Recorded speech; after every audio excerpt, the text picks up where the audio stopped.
calories are important, macros are important, but the main thing is adherence.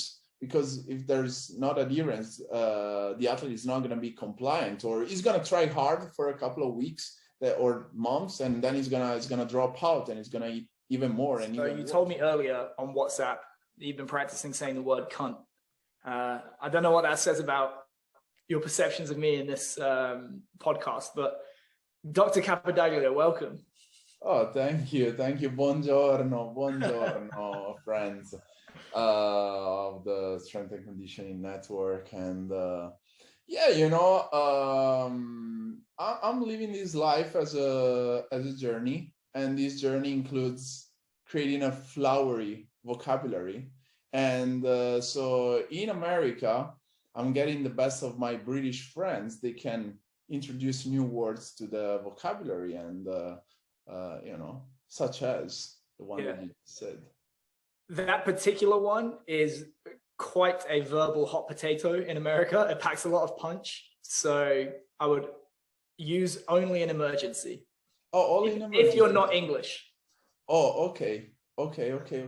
Yeah, honestly, I don't really understand the nuances of the word and why it is so offensive here in America. Actually, Paddy the Baddy Pimblett was talking about it yesterday on a podcast for real. What did he say about that? He says like, in America, everyone, like, I cannot do those house accents. Everyone like gets mad if you see the C word, but then he said like something like, I mean, then he was making jokes about the fact that there's so much violence here in America, but you know, people don't seem to care too much. But if you say the C word, like the world falls apart. In terms of the podium of its use, Australia, England, America. Oh, okay. In Australia, it just flows, even more than the UK. So. Oh, okay. In Italy, we say you use it like a comma. That's what we say. Yeah. Like if it was. One of the things that you and I I think we connected initially, and we've connected a lot in the time that I've spent with you at your house and had conversations with, is the feeling of like being drawn to America as an immigrant. Yeah. Why is it that, because for those that don't know, you're a doctor of pharmacology, you come from a long line of pharmacists, it's the family business. It's fair to say that it would have been very, very easy for you upon graduation to go to a job that was waiting for you and to have the next 30 years planned out for you. So why did you give that up to go be poor initially on the other side of the world? I remember when I was 25 and I just got the Farm D. I was in my hometown in Italy, and I was looking for, you know, an apartment to buy and live in, because, you know, with that job, I had the stability to do it.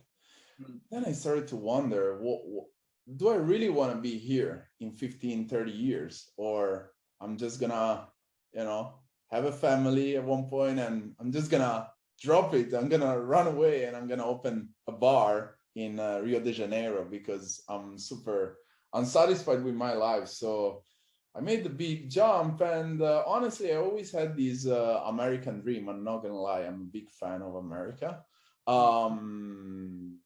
Have friends that, not a lot actually, but I met people before moving to the US that or either lived here or they made it here.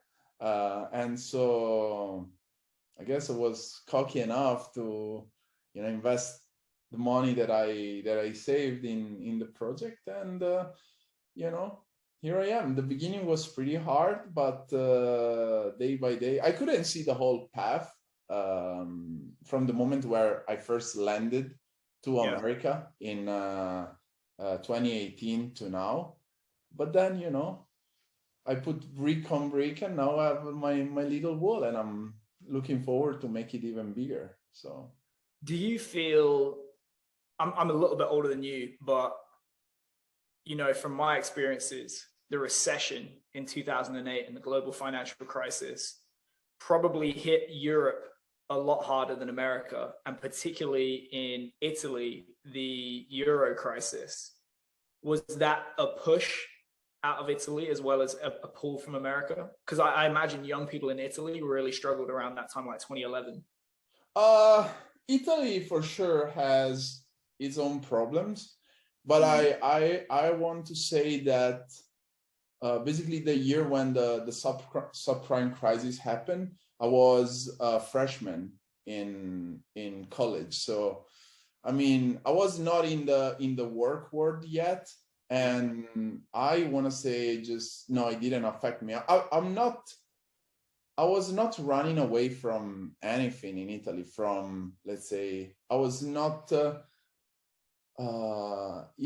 running from a country that maybe was not as good to start a business compared to America. I was just looking for that personal journey, put myself in discussion, find challenges that were probably bigger than those I could have found in Italy. So the crisis didn't affect me at all in my decision process. I'm just, even if probably Italy had the best economy in the world, I just wanted to make that move, and I wanted to make it before turning 30, For me, definitely in my mind, for me, when I went to Australia, Argentina was kind of by chance, but then Japan, I definitely felt like I was running from, but then when it came to America, I always felt like I was running to. Oh, okay. You know what I mean? Like a bit of a distinction. Like with Australia and Japan, the big thing was like, well, the good thing is that I'm not in England. Okay. Whereas like for me, coming from Japan to America, is like, I really want to be in America, and that's what I'm running to. So I definitely, I felt that same pull. But if we move on and discuss, how is it that a guy with a doctorate in pharmacology ends up becoming a nutritionist to elite level cage fighters? That's quite a jump. Yeah, it's quite a journey, and who knew it was going to be like this? It was pretty, unique, I would say. So yeah, as you said, my family works in that business, and I got the PharmD, made everyone happy. I work actually as a pharmacist selling to patients, from suppositories to Viagra for a whole year. Then I realized it wasn't giving me that type of challenge that I was looking for. I got to university again in Milan this time, because the PharmD was in Rome. And then I was just, from a family that didn't really support sports at all. So the only thing I could do was, being a nerd, go on the internet and write on forums. So I was part of a MMA forum in Italy, very, very active, honestly. And from there, my Italian, I guess, is way better. My way of expressing myself is better in Italian than in English. And I had the play-by-play announcer for the UFC on Sky Italy that reached out to me via DM, because he liked the stuff that I was writing. So he asked me if I wanted to attend a small local event, in Italy, in Rome. And I say, why not? It was for free, of course. The beginning is always like that. And for some people, it's way beyond the beginning for free. But anyway, I went there. The local scene was kind of, they were talking to each other. There was this kid that was training in London at the time that didn't really get any attention, and I was not getting any attention. So me and this kid that was fighting in the card talk a lot. And, a few days after, I reached out to him and I said, well, I guess we could really make a team. So the kid was Marvin Vettori, UFC title contender. So at the time, I think he was 2-1 in MMA. That's how we started. We started with Team Vettori.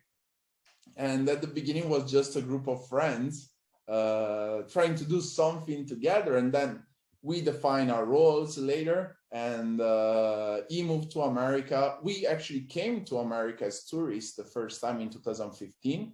I don't know, we were really like, we came for a couple of months and we were spending time there training. I mean, I was watching, he was training at King's. Then we came back to Italy and we fought, we had a professional fight. And then he got the UFC contract in 2016 and he moved to America in 2017, I believe. And I followed the day after. So it's really like the path was not written. So it's just casuality put together, try to get the best of each opportunity, and, you know, making that little step each time, and before you know it, here you are in Los Angeles. Did you go on those forums with a view to working with athletes, or did you go on there as a fan? As a fanboy, completely. Really? Completely as a fanboy. I had no idea that something was gonna start from there. I was just really it was actually, I got in the forum at the beginning when I was still in farm school, and then, you know, I continued when I was in nutrition school. But yeah, it was just as a fanboy. When I stay with you, you know, I don't know many Italian people at all, but you're an awesome cook. Thank you. What was the food culture like growing up? Have you always cooked? Have you always been involved with food, or is it something that you've tried to learn more as being, you know, as part of service to athletes? That's a very good question. Actually, I didn't cook a lot back home, but I was always watching people cooking. My uncle, I believe, he's a terrific cook. And I watch him cooking, making tortellini, like ravioli, making fish, making all the sorts of pasta. And I mean, occasionally I was helping, but not really. But I look at the process for years, really, for actually a couple of decades. And then when it came, when it was time to start cooking in America, I guess my palate was trained to understand the differences in taste. And I kind of have that, you know, kind of structure in my mind, because I saw so many times my uncle cooking, and it was, I guess, easier. I don't think I'm talented. It's just is the upbringing, plus then putting the work and learning, looking at videos, recipe books like those that are on my back, and loving it, because in the end, you just, like, cooking is an experience. So it's not the cooking itself that is cool. It's the fact that by cooking, you can get together people. Like you can have great conversation, you can enjoy good wine. So, you know, then it becomes a, you know, positive circle, and you just want to do it more. And I'm glad that you like it, and it was a pleasure having you as my guest at Osteria da Capo. Well, you know, it's one of those things where I think it's fair to say, like, if you're working with athletes that are trying to control weight or hit a certain number on the scale, the best diet is going to be the one that they stick to. And when you start to incorporate food that tastes good, a social aspect to meals and stuff like that, it would seem to me that it helps them stick more to the plan and make those cuts easier. So I wondered if that was like a conscious decision on your part, because my outsider's perspective is that when you do work with combat sport athletes, it's actually quite a surprising thing to them that they're able to achieve those goals and not have to eat a bag of dicks every day, metaphorically, to get to that point. Like Mikey Musumeci, he weighed in for Worlds the other day. He said it's the lightest he's been since he was 15 years old, and he was eating pizza and acai 3 days before.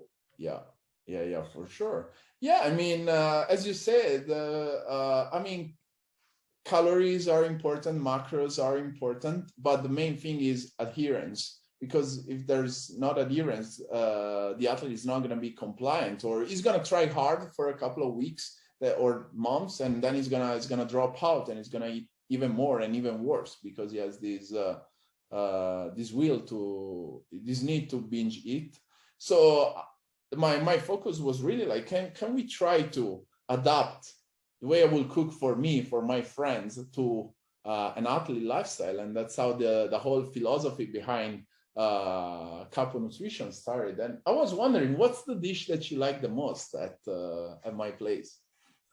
I forget the the risotto that we had, Okay. and then the one that you made on the first night. I forget. It was like basically it was like the cream sauce of the tomatoes. Oh yeah. What's it called? Yeah. I think I don't remember if it was the tomato sauce or it just aglio olio. No, it was tomato sauce. Yeah. Yeah, tomato sauce. Yeah. That's a favorite. I always make it for fighters on fight day. They really. Oh really? Yeah, they really like it. Yeah. Is that just because it's like low fat, high carb, easy? Yeah, it's low fat, it's high carb, exactly, and it's tasty. So the other thing is when you approach a fight, probably you don't feel like eating too much because the adrenaline is increasing. But if I give you something that you really like, you might be like, okay, you know what? I really like this. It makes me feel good, so I'm gonna eat it. And they ended up having more carbs. And we're not talking about 1 hour from the fight. We're talking about there are athletes that start telling you, I don't want to eat 5 hours before the fight. So if they can get those, 100 to 100 grams of pasta 4 hours before the competition, it's gonna pay dividends as they approach the fight. So they love it. I guess what makes it unique is a good quality olive oil, because tomatoes are important, but the main thing is good quality olive oil and Parmigiano Reggiano. Yeah, it's the cheese. So those two things are terrific together. And so you don't use the like you get in a can from the supermarket, the Parmesan. Here, come on, don't make me swear. Don't make me swear. We only use. There's a reason why. Because when you buy Parmesan, it's not a trademark. So you can make your own. The emperor can make his own, but it's not Parmesan. It's not Parmigiano. Parmigiano Reggiano is a trademark. So actually, first you need to do it in a certain area of the world. Yeah, with certain type of cows. But then you need to follow certain rules. So you have a standardized product. You're not buying something like, oh, if this Parmesan is one brand rather than another, it might really change the qualities. But Parmigiano Reggiano, 18 months, is that's it. So I know what I'm buying. I know what the athlete is eating. That's very important. And I know what taste it has. What would you say? What would you say the biggest mistakes that combat sport athletes make in nutrition, or the biggest misconceptions? Because without naming names, I think you spoke to me about an athlete before where he would just do hours of cardio per day and effectively a ketogenic diet to make weight, but he's still training and drilling hours every day on top. Yeah. So the thing is, when you want to succeed in sports, as in other things in life, I guess, some choices that you need to make, and they make the difference between average and good, are counterintuitive. So in order to make weight, that calories in, calories out, energy deficit is gonna get you the weight loss. But if you just push that to the extreme and you eat nothing and you exercise a lot, you might just burn out. So there's an idea that after all is not wrong. So you need to have a caloric deficit, but push it to the extreme, it will take you down. It will bring you down. So that's one mistake. Thinking that more is more, sometimes less is more, sometimes rest is as important as training. What a good energy deficit is for average sized man? I've seen so many differences between athletes that I don't really want to drop numbers. What I can tell you is, unless we are really 3 days from the weight cut, I try with my athletes, I try to have them in like a 5% caloric deficit.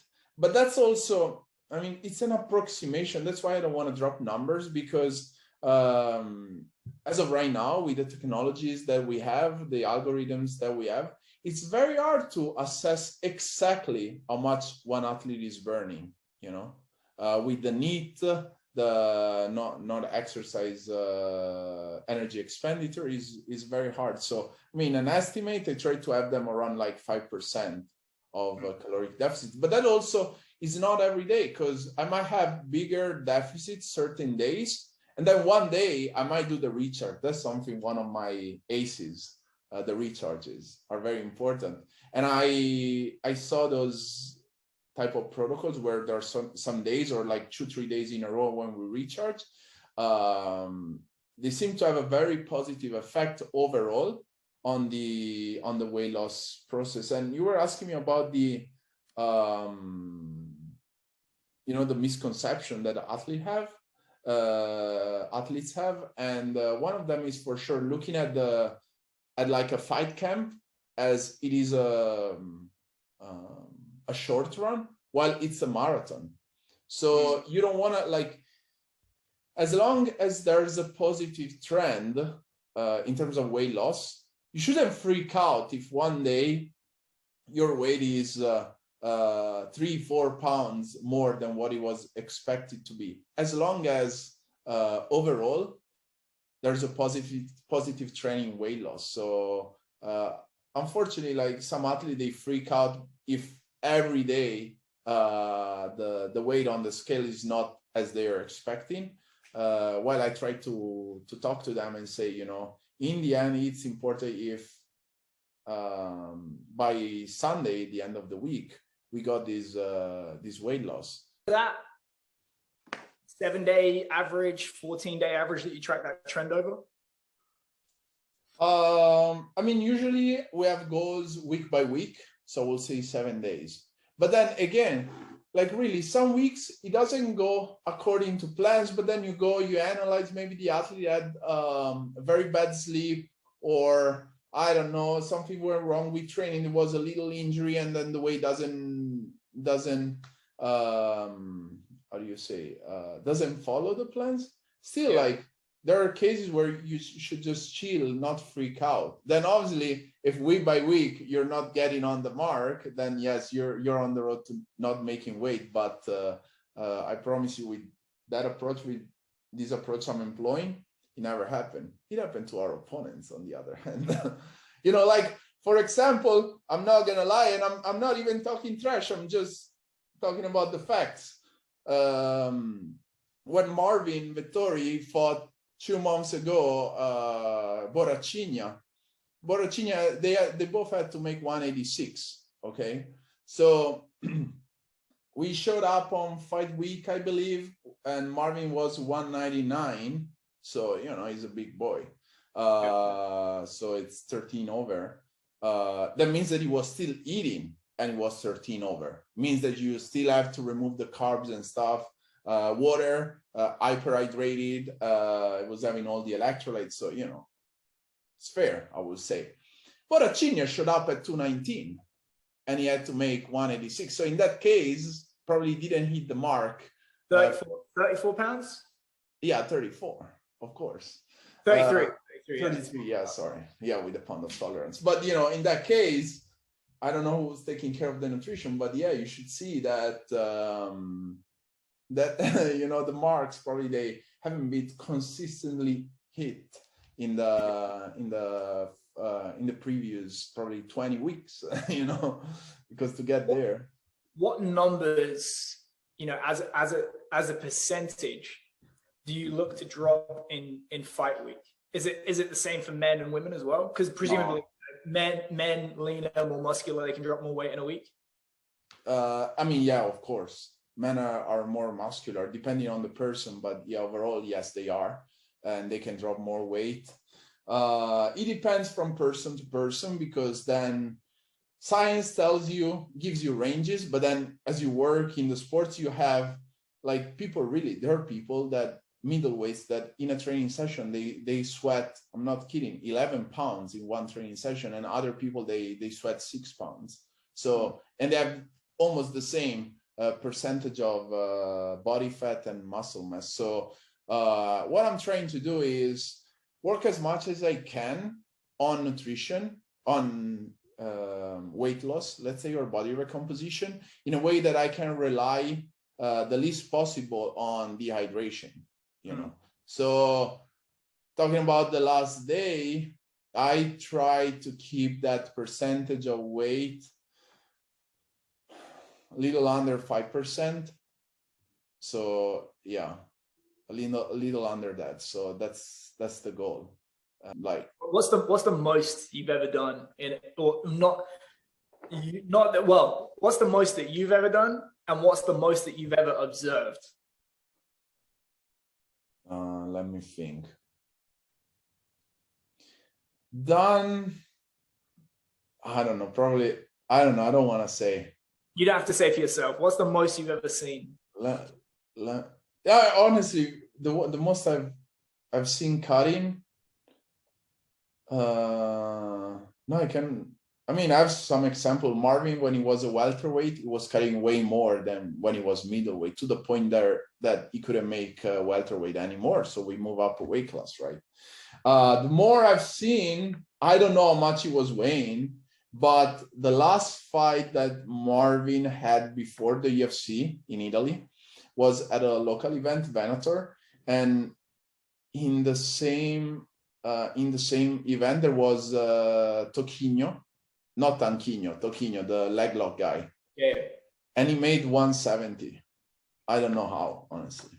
Yeah. I don't know how, because it's huge. It's huge in person. I don't know. It might be, some people, they look huge, but they don't cut a lot. Like, for example, I was talking to Dan Hooker, nutritionist, dietitian. And he's a tall 155 too, right? Sorry? Dan Hooker for 155 is really tall. He's tall, but I'm telling you exactly. I told him, like, Jordan, his name is Jordan. Jordan, is he huge? How much does he cut? I was wondering. And he's like, and he told me, dude, he could make 145. So you see, you will never say.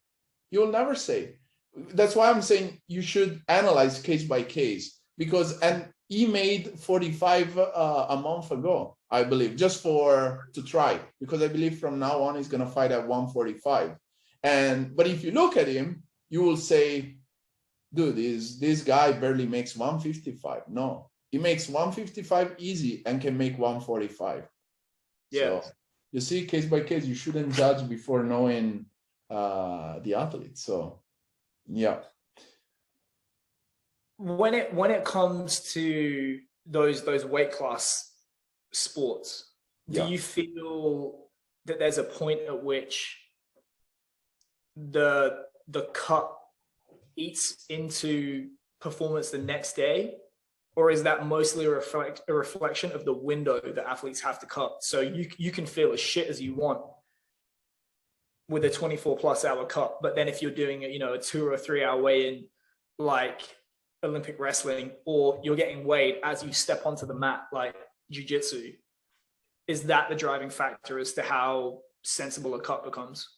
Yeah, of course. I mean, it's fundamental knowing how much time you have. Indeed, for the IBJJF athletes that I work with, I tell them, unless they weigh in like Mikey, they weigh in the day before and then they compete the day after, I'm like, you shouldn't dehydrate at all, because then you will not perform. And then what's the point of making the weight if you're going to lose your first fight because you're dehydrated?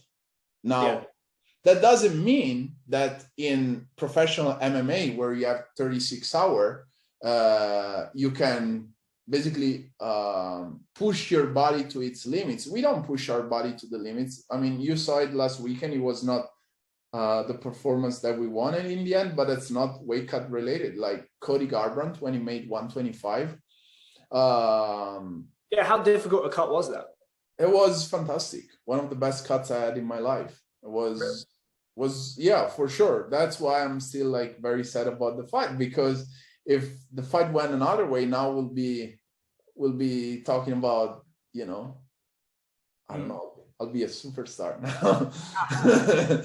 But no, it was great. And Cody, like, if you ask me, when an athlete steps on the scales in the UFC, are they 100%? No, they're not 100%. No one, not even Israel Adesanya, doesn't cut much. You know, they are a little depleted. Now, from being a little depleted to be like the old school weight cut. See people behind them ready to catch them. Yeah, exactly. There's a huge gap, so you should put things into a context. I love that. I mean, I don't know if it can be considered a marker, but when Cody weighed Friday, exactly 1 week ago, he kind of lost his mask because he was holding the mask. And he got it. And like, I mean, you can talk to any neurologist, any doctor. Is like, you don't do that if you're really depleted. Death door, yeah, of course. So and he did it. It was, I mean, I can tell you, I'm intellectually honest, I guess. So it was really a good cut, and he showed. Unfortunately, then the fight is another story, and he didn't go our way. And I have no problems admitting it. That cut where you have a fighter who's established in a weight class. So he was a 135er, and then he dropped down to 135. What kind of time frame did you guys work together to achieve that kind of cut? And what kind of starting weight to 125 did you work from? We worked together for consistently for 6 months. Yeah. So it means that you follow a plan for 6 months for real. And that's probably the longest one of my athletes have ever followed. So we tried really not to leave any stone unturned, as say American. But yeah, when we first met, it was not in training camp. So it was just, chilling, was enjoy some, tacos, and, it was not fat. It was not overweight, but it was around 150. Oh, wow. Considering they was making 135 is not a lot if you think about it. You're just, 15 pounds or over 15 over the weight class limit. So it's not bad. I heard about middleweight, they go up to 40 to 45. So yeah. From 186. You hear about Khabib back in the day, used to be like 210. He would walk around at 210 in between. And same with Dos Anjos, right? I mean, I don't know specifically about those, but I know about other. I'm telling you, middleweights that are 186 on the scales, and then they go up to 240. That's dumb. You shouldn't do that. That's bad for your health in the long term. But like, if you always fought at 135 and off camp you are 150, I believe it's totally understandable. I don't think there's anything bad. Then we started the process, and with just nutrition, I'm talking about a balanced plan that includes carbs. Actually, I'm about to publish a video about it. On the performance day, we had 6.5 grams per kilo of carbs, which is pretty good for an athlete that needs to make weight. We got down to around 36 with just a balanced diet. So yeah, for sure. But that's because when if you're 150 and you're eating pretty freely, you enjoy a burrito, this and that, then once you start following a plan and you start training, the weight goes down. Absolutely. Yeah. And he went down to fight week Monday, he's 11 pounds over.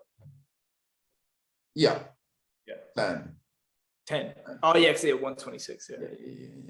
Yeah. And then from there, then we decrease energy intake. Also is training volume drops. As we were saying, you don't have to push all the way.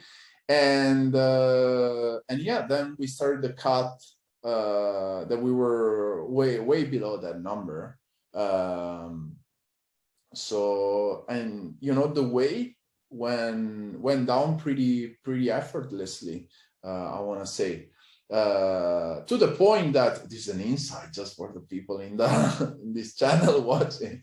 But as we were cutting weight, we made championship weight actually, and it was not expected because it was just, his body was just super responsive, was keep sweating. And by the time he was on the scale, he already drank almost a pound of water. So it was, you know, again, is a cut, and the last pounds, to lose the last pounds, you need to deplete your body a little bit. But between doing that and being able to have your, you know, your eyes, your attention up to the point that you can catch a mask, and like getting there with someone, as you said, that needs to hold you in case you fall, there's a huge difference. So I do remember there was a clip on UFC Embedded where he took the plastics off, and the amount of water that came out of those plastics, you could tell that was not a guy that was dehydrated. Like he was, it looked like an easy cut. is just start pouring water, and we were like, okay, like that's an example. First cut together, if I believe, I mean, we will see. I don't want to say anything on his hand, but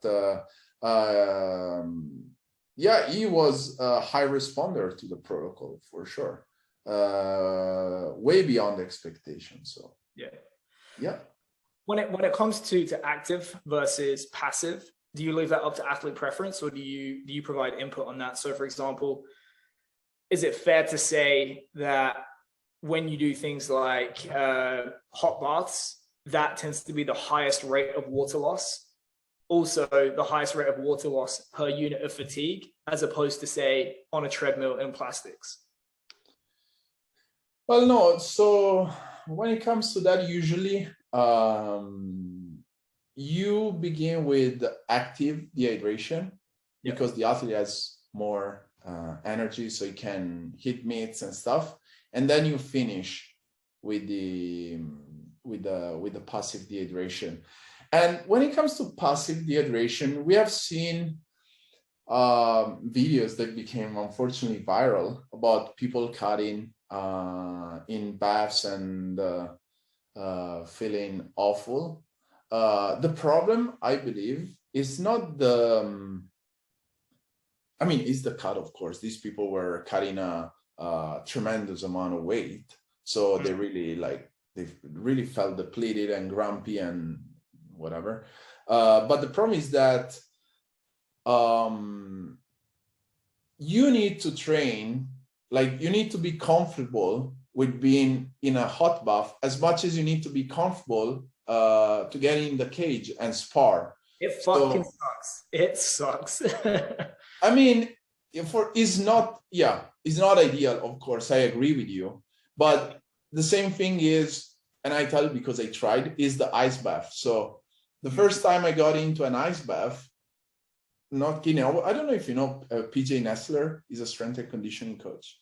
Well, anyway, it was Marvin coach at the time before Chase. And we tried this, I tried this ice bath, and I promise you, I was about to have a panic attack, like the worst.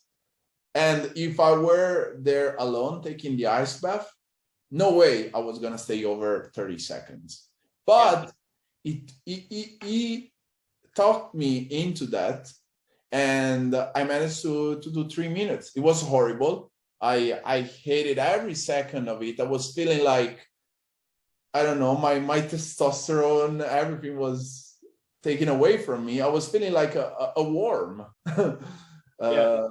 It was horrible, but you know, then the second time was a little better and better. And then I learned how to breathe into the bath. And now when we go with Marvin, we do like, I don't want to say competition, but because you should never do. Sorry? I said with the elite athletes, everything is a competition. Yeah, but you shouldn't. Like people at home, don't try to compete in the ice bath please. Someone is gonna die sooner than later. But you know, we go 5 minutes with no problem. In the end, we dunk. We do the dunk, so we go in with our head. We go apnea under the ice, But that's because we train ourselves to do that. And the problem, if you just do a buff, you need to, lose the last couple of pounds, 3 pounds, and you're taking a buff, but you're not used to the buff, then it's going to be harder to breathe for you. You're not going to be familiar with the feelings of that. So what I'm saying is you shouldn't cut weight like 30 times a year, but now there are protocols, they're called heat acclimation protocols, where you teach your body to deal with a hotter environment. So you might do like saunas after the training session. The Russians do that a lot. Or you might just try baths. And I'm not saying, again, you don't need to dehydrate yourself at all time. You might just stay in the bath and just drink water to rehydrate. And in Japan, we used to do it with a beer. Sorry? In Japan, we used to do the bath with a beer. Hey, you're one of a kind. It's very interesting, the bathing culture in Asia. You don't tend to see it in Europe. I think you see it in the Middle East and like Turkey, Iran, and so on. And then you have a bathing culture in Asia, but then Western Europe and in the Americas, you don't see it. It's quite interesting. Okay. Yeah, I should try. Maybe there are some Asian spas in LA that I can try. Well, I never went in because of the tattoos. So yeah, man. Oh, okay. Give me an example. Just curious, because we've never spoken about this, online, offline. Who is, one athlete in the UFC or we'll say UFC, where you look at them, you're like, how does this athlete make this weight? Incredible.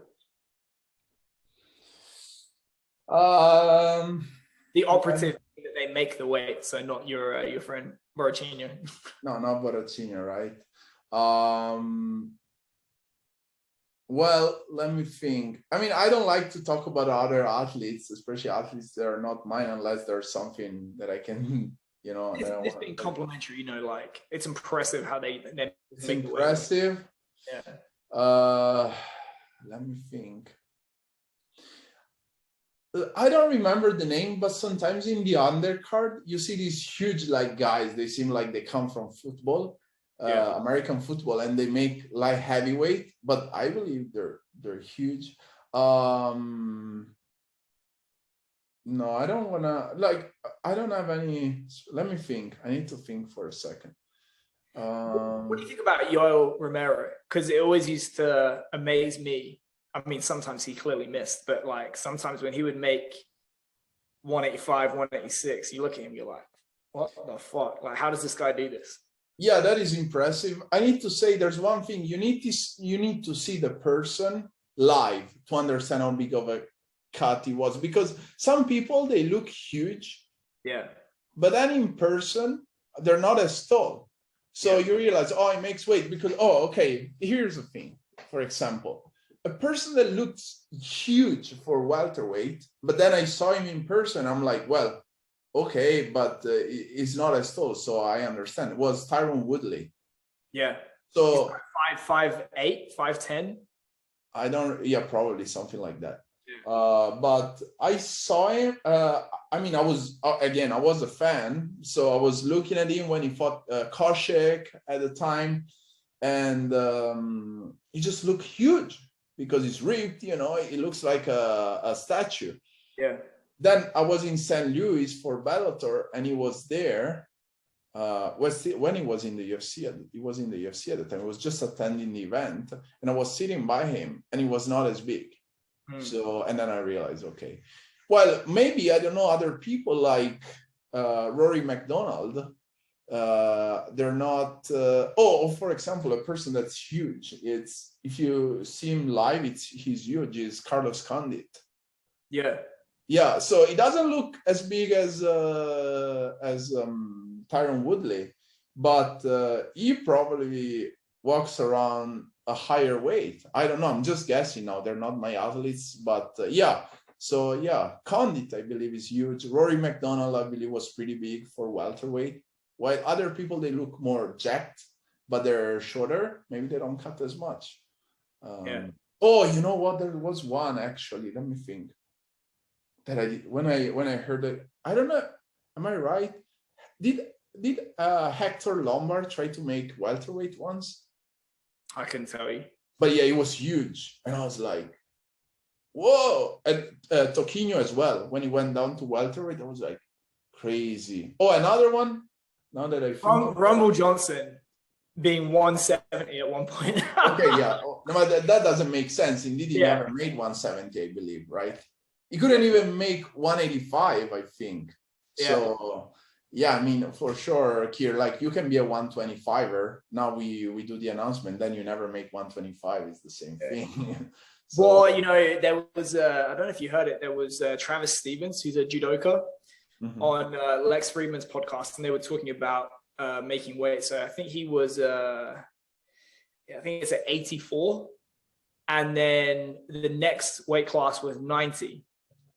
And so he would, I think it was like, he would walk around at 88 normally. He would cut to 84, and then it would be a same day weigh-in. So it'd be like you weigh in the AM, and then you're on the mats a few hours later. But he talks about this situation where he did like 2 international tournaments. He goes to Russia, and there was like a problem with the sauna, problem with his luggage, blah, blah, blah, blah, blah. He gets there, he's 94 kilos. He gets on the scale like early in the morning, or like the day before. And one of the other judokas is like, oh, what do you weigh? And he said, oh, I'm 90. Oh no, he looked at the scale and he said, oh, only a little bit to go. And what it was, he was like close to the weight class above. He was like 90, and he had to walk around at like 88 or something crazy. But yeah, he got down to 84. Like that just strikes me as nuts to do it on a same day.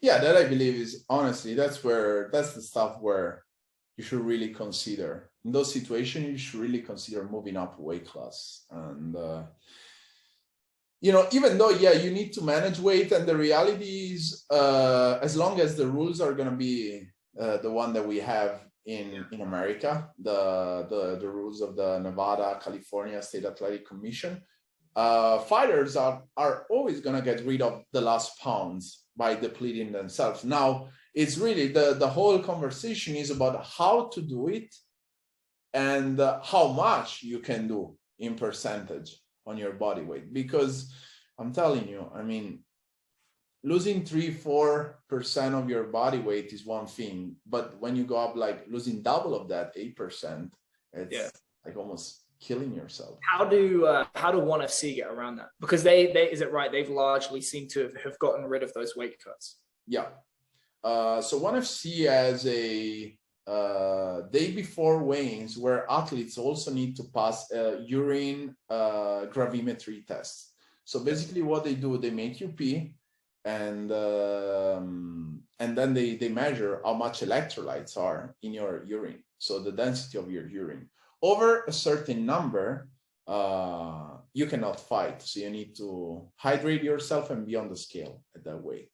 So it is an initial step, I believe. So I don't believe they are in the wrong direction. At the same time, if you're trying to preserve athletes' health, maybe you should ban soccer kicks. Remove soccer kick, and yeah, I mean, yeah. And the other thing that is different, by the way, because they implemented this strategy that the UFC doesn't have, but on the other hand, I don't think there's any anti-doping testing in ONE. So Alan Engelani, he's like 45 years old and he's like 230 with abs, cut to fuck, high kicking people in the face. There's probably no doping. I mean, I don't like to talk about people that have not been convicted or found guilty. So I'm not going to talk about their person, but overall, it's like, if they ask me if I'm a fighter, they ask me, where do you prefer? Where there's no urine gravimetry, so people are going to cut, or there's no USADA. I don't know. What would you prefer between the two? I would probably cut weight. Yeah, me too, probably. What a perfect time to wind it up. Where can people find you online, bro? So they can find me on Instagram at dr. Well, once you type dr Capo, Capo, the whole name comes up. Capodaglio. It's Capodaglio. Sorry, but I have this surname. I'm about to start. The king of surnames. Oh, but I mean, you're still in the British spectrum, so it's like, yeah, you know. I'm about to start, like, to launch the new website that I'm doing myself on, and it's caponutrition.com, and YouTube too, right? You have a lot of content on YouTube. Yeah, Capo Nutrition on YouTube, and I'm actually about to really start posting more and more about it. I've been lazy. While people like you told me you should be more active to promote your business. My bad. I've always been like, in fact, no, it's my bad. I should just schedule more time to do that. But yeah, those are my, you know, my pages. And if you want to come for lunch, my address is, no, I'm just Soon, brother. Yeah, no, for sure. Like, California misses you. Today we have a beautiful, beautiful, beautiful sunlight, honestly, to the point that I had to put a filter on the camera to go live. Otherwise, I was going to be overexposed. Yes. So yeah, we definitely miss here. I'm trying to make you move to California. It's just hard, right? We'll see. You're East Coast person. Thanks, bro.